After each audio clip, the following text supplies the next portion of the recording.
Hi, I'm Dave Cut, and you're watching another Comic Chat.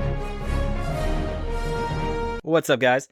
Back again today to take a look at one of my favorite heroes in the X-Men, the leader of the X-Men himself, Cyclops, or Scott Summers. And what better time than right now when he's coming out on Marvel Rivals tomorrow. Today we'll be diving in, checking out his origin story from the encyclopedia, and also get a breakdown of his abilities and how his visor works in the Marvel Anatomy book, as well as a little bit of the origin story of his two brothers, Alex Summers, aka Havoc, and the lost brother Gabriel Summers, or aka Vulcan. With that being said, let's dive right in and get started with Cyclops. Okay, his real name is Scott Summers. His occupation, adventurer, former student, and radio announcer. So I know that. His base, New Charles Xavier School for Mutants, Alberta, Canada. His height, he's 6'3", weight 175 pounds, and his eyes are black. But, they're red when he has his optic powers active. And his first appearance, of course, was X-Men #1 in September 1963, so they've been around for a while. Alright, and his powers include Cyclops has the mutant ability to project ruby-colored beams of concussive force from his eyes. Cyclops' cells constantly absorb sunlight, and he uses that solar energy to create openings from another universe in front of his eyes. And the beams fire from these branches. Due to the childhood trauma, Cyclops' optic beams are always on. The only way to block it is by closing his eyes or wearing a special visor or glasses. Cyclops' optic blasts are powerful enough to punch holes through a mountain. So, yeah, we'll get into his childhood trauma and why his ability just never turns off, why he can't. We can see here they have a picture of when the rest of the Phoenix Five lost their powers. Scott became the Dark Phoenix himself. And if you guys don't know that story, that's a pretty great timeline too. I've seen him pop up in a few different comic books, and he has immense power as the Dark Phoenix. Alright, Cyclops, the iconic first X-Men. When Professor X set up his school for the gifted youngsters, the first mutant he recruited was Scott Summers. Scott also joined the X-Men, adopting the codename Cyclops. He proved Professor X's most trusted student and quickly became the team's deputy leader and master strategist, displaying great tactical abilities. See, that's what I'm saying. So in Marvel Rivals, they teased him being a strategist, and then now they're saying that he's going to be a duelist. I think he should have been a strategist. He's the leader of the X-Men. He's the master strategist. I mean, he may not be a healer, but he is a strategist. And then they show a little picture of the deadly solar energy continually crackles forth from the eyes of Cyclops, controlled only by his visor. He has some serious power coming from his eyes. So, orphaned young, Scott Summers was the elder of two sons of Air Force Major Christopher Summers, aka Corsair, and Catherine Ann Summers.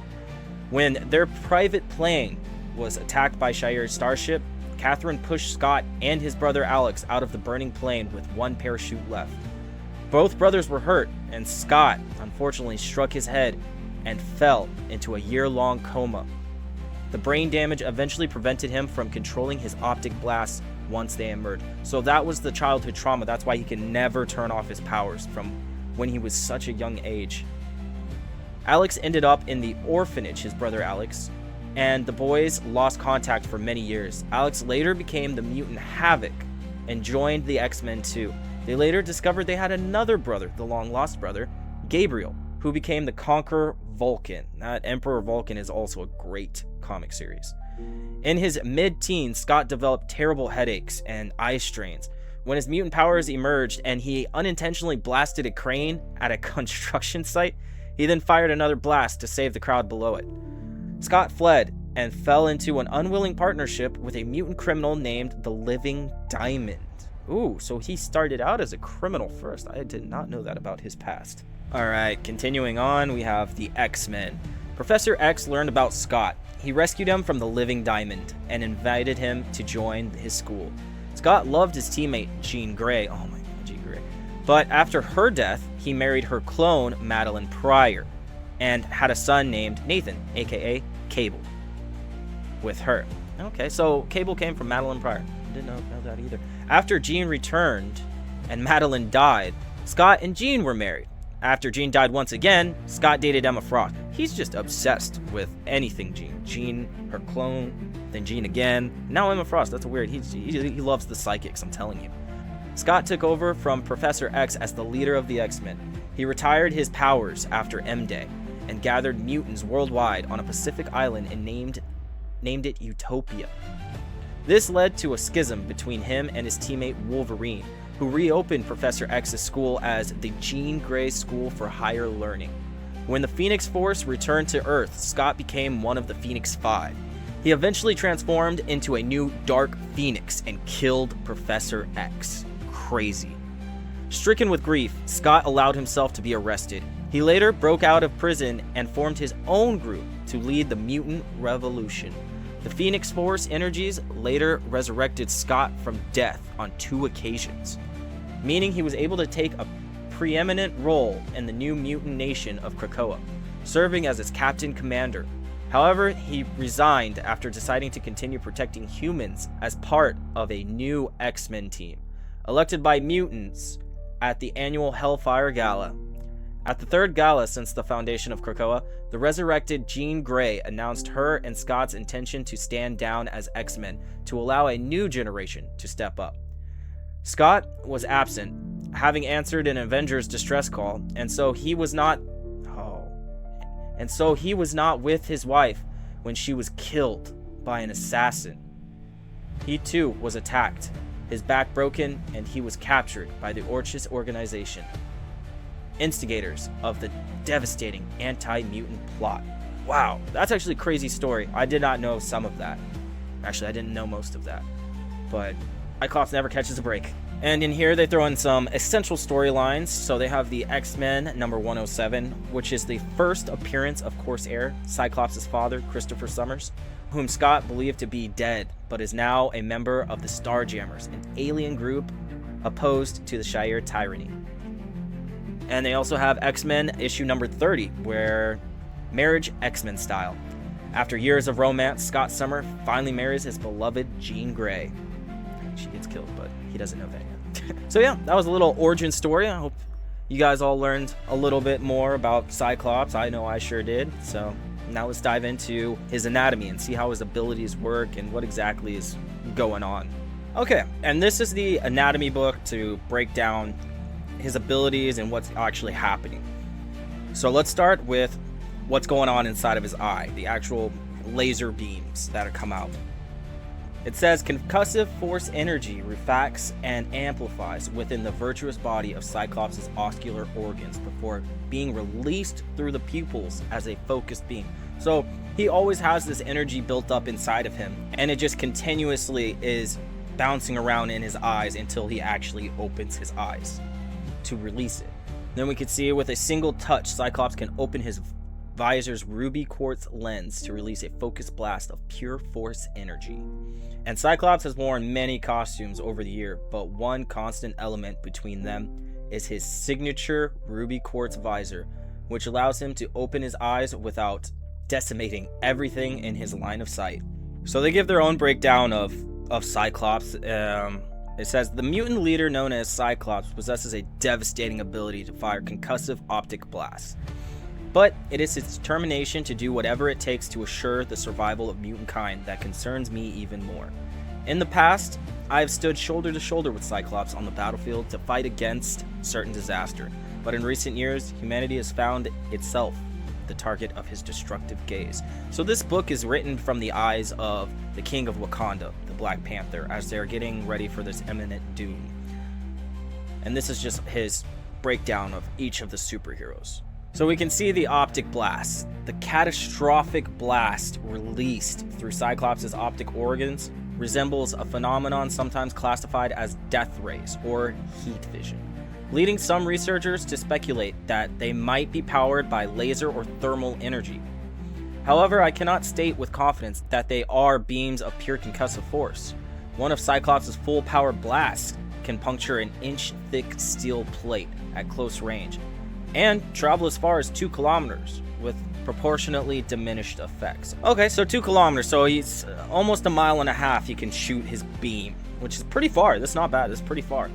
The power does diminish as further along it gets. How can such force be generated inside Cyclops' skull cavity without pulverizing his cranial matter? I mean, it's true, like how is all of these beams just fire around inside of him and not cut right through him? There's one theory I've considered, is that Cyclops' eyes act as a miniature dimensional portals. So I've heard that theory before, that his eyes are actually portals to another dimension, and that's where the concussive rays come from. And they had the same breakdown of his abilities in the encyclopedia. But within his eyes, the presence of ocular retroreflectors, similar to those used by nocturnal mammals for light amplification at night and stuff like that. So it could potentially cycle the ever-present concussive force through amplifying tissue, perhaps optical crystalline of the type used for laser amplification, until Cyclops releases the energy in a focused blast. Admittedly, continual reflection of concussive force beams could result in an internal trauma or perceptual disorientation, but perhaps there are biological safeguards in place I have yet to discern. So yeah, if he never releases his energy, does it eventually just keep building and building and building in his body? I know Havoc has this problem too. He has a problem containing his energy. That's why he always like explodes. Or at least in the book I'm reading, wreaking havoc. When his eyes are open, his force beams are projected continuously and indiscriminately. Cyclops has attributed this inability to turn off his mutant ability to the head injuries sustained as a child, which we had just learned. Only by wearing specialized visors is he capable of confining his concussive blasts to allow for voluntary release. His visors contain lenses made of ruby quartz, a material that seems sufficient to contain the force that is constantly generated within the space between Cyclops' eyeballs and the inner surface of the visor lens. So it's ruby quartz. I always wondered what his visor was made out of. So they're all ruby quartz. It's what reflects it back at him. Alright, and then they give a breakdown of his visor and what's actually inside and what's all equipped with it. He has a audio receptor. He's got the touch controls for the lens rotation. He's got the plate rotation motor, which probably just flips his visor on.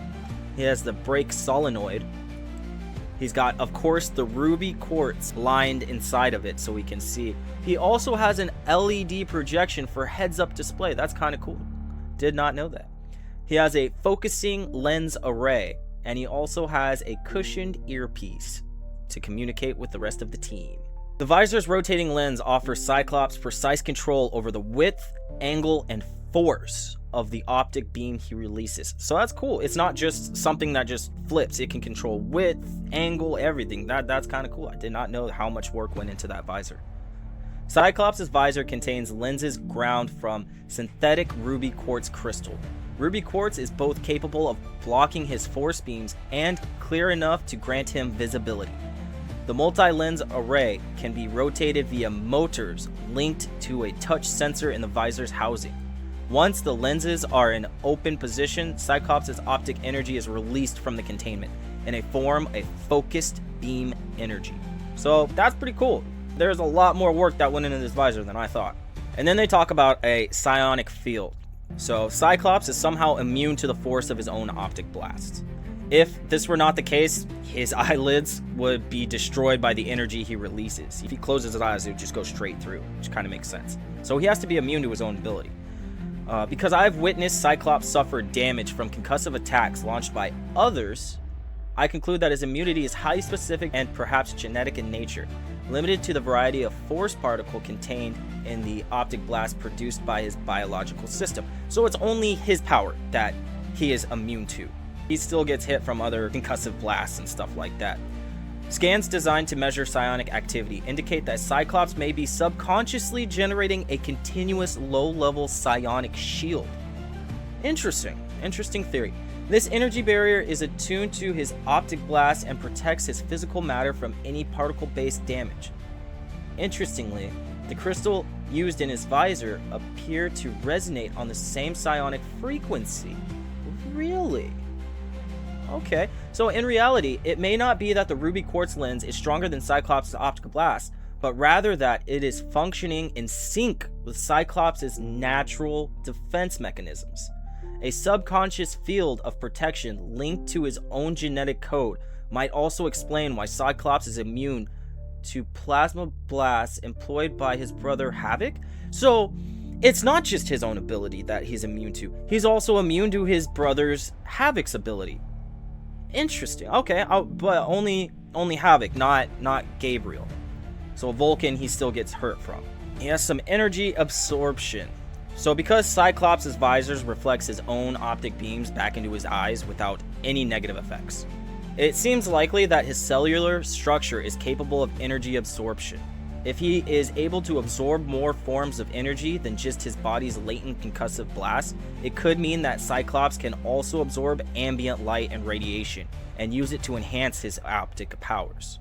Alternatively, this energy could be converted directly into concussive force or even be deployed to sustain Cyclops' connection to the theorized pocket dimension from which his power may originate. It could also help power the complex physiology required to support his ocular organs and related neural connections given their state of constant intense strain. That was a lot of big words, a lot of interesting stuff.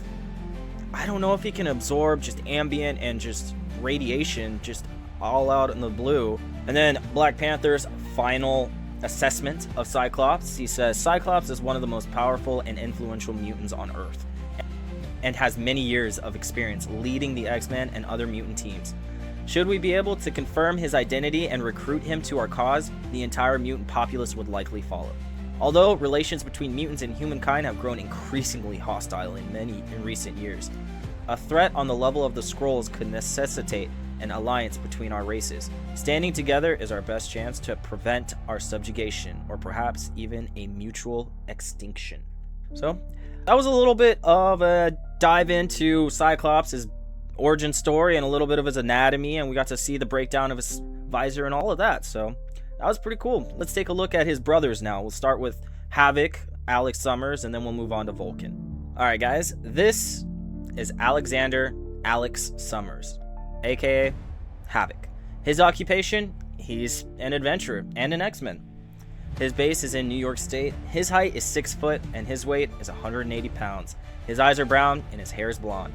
His first appearance happened to be X-Men number 54 in 1969. So he came in a little bit after Cyclops Scott, but he's still been around for a very long time. His powers, Havoc can absorb solar energy and project it either in a omnidirectional wave or in a form of plasma bolts of intense heat, which cause objects to shatter or burn up. So yeah, they always have that energy projection. So this brother, Havoc, the brother of the X-Men leader Cyclops, Alex Summers, was separated from his sibling following the death of their parents. Although Alex's mutant abilities developed during puberty, his mutant college professor, Amit Abdul, was the first to recognize them. After absorbing the cosmic energy stored in Alex's body, Abdul became the living monolith, but was defeated by the X-Men. Reunited with his brother, Alex joined the X-Men despite working in Cyclops' shadow. He later led X-Factor and fought to save the dark and twisted Earth 1298. He has long had romantic relationships with the mutant Polaris. Alex worked with the Starjammers to put an end to his long-hidden brother Vulcan's plans for galactic conquest. He sided with the X-Men in their conflict with the Avengers, but he later agreed to lead the Avengers Unity Division. He returned to the X-Men and was killed, saving his brother Cyclops from Sentinels. Alex was reborn on Krakoa and joined the Hellions. He moved to Limbo when Madeline Pryor, the Goblin Queen, regained control of the realm and joined her team of Dark X-Men following the fall of Krakoa. Ooh, I didn't know that. Okay, that's kind of interesting. So we knew about Madeline Pryor. That's Jean Grey's clone that Scott had married after Jean died, and then after she died, he got back with Jean. So I guess she rules Limbo, the Goblin Queen. Interesting. So let's take a dive in to see what happened between him and his brother Vulcan, since Vulcan's the most powerful brother in my opinion. All right, well, strap in and get ready, because this might be the most powerful of the brothers. This is Gabriel Summers, aka Vulcan. His occupation, he's a former adventurer. His base is in the Shire Empire. His height, 6 foot. They're all like 6 foot. His weight, 178 pounds. Eyes are black. Hair, black. And his first appearance was X-Men Deadly Genesis #1 of January 2006. So he's way more recent than them. But that's why they make him the long-lost brother, and I think, in my opinion. But his powers, Gabriel can psionically control, manipulate, and absorb energy of any kind. Dude can do it all. Literally unstoppable. So let's see how he became the long-lost brother. So Christopher, later Corsair of the Starjammers, and Catherine Summers were flying in a small plane with their sons Scott, Cyclops, and Alex, Havoc, when they spotted a Shire starship. Scott and Alex got away, but the Shire captured their parents. The Shire killed Catherine and placed her unborn child in a machine that turned him into an adolescent. Oh, that's kind of weird that they would do them. Then they made him a slave. Okay, on Earth. That's why. That makes sense. The boy escaped and was taken in by Moira McTaggart, who named him Gabriel. When the original X-Men were captured, Professor X trained Moira's ward, including Gabriel, to escape them. Instead, they were all killed. And Professor X erased Cyclops' memory of his newfound brother. Why would you do that? After M-Day, the burst of energy taken from the Earth's mutants revived Gabriel. Calling himself Vulcan, he killed Banshee. Whoa. Exposed Professor X's betrayal. I mean, he kind of should have. Honestly, I agree with that. Then left to take his revenge on the Shire. In the process, he killed his father and later declared himself the Shire Emperor. That's where you get King Vulcan. He killed his dad? Bro, dude is straight ruthless. During a fight with the Black Bolt, he fell into a fault, a rift in space-time. Experimented on by aliens, he returned with no memory of what happened to him. He lived with the extended Summers family on the moon until his erratic behavior contributed to the Kotai invasion of Caraco. He had a part in the invasion of Caraco? Although he used his powers to help create a new mutant nation of Araco on Mars, Vulcan was no longer welcome in the Summers home. However, he was recruited into Abigail Brand's new sword team. Interesting. So, yeah, that's Vulcan. He's got a dark, crazy story. I do feel bad for him, but what he did, he just went on a killing spree. He took over the whole freaking Shire Empire, became King Vulcan. So, anyway, guys, that's the brothers right there. The three brothers, three Summers brothers. Scott, Alex, and Gabriel. And I'm wondering, I'm kind of curious, is Cyclops immune to Vulcan's abilities too? It never said anything about him being immune to Vulcan's abilities, but he is immune to his other brother, Havoc's ability. So I'm a little interested there. There was a lot here I didn't know, a lot here that we learned. So, yeah, let me know what you guys think. Comment what brother you think is the strongest. And hit the like button if you like this video. And until next time, guys, thanks for tuning in. Thanks for hanging out. Have a good one.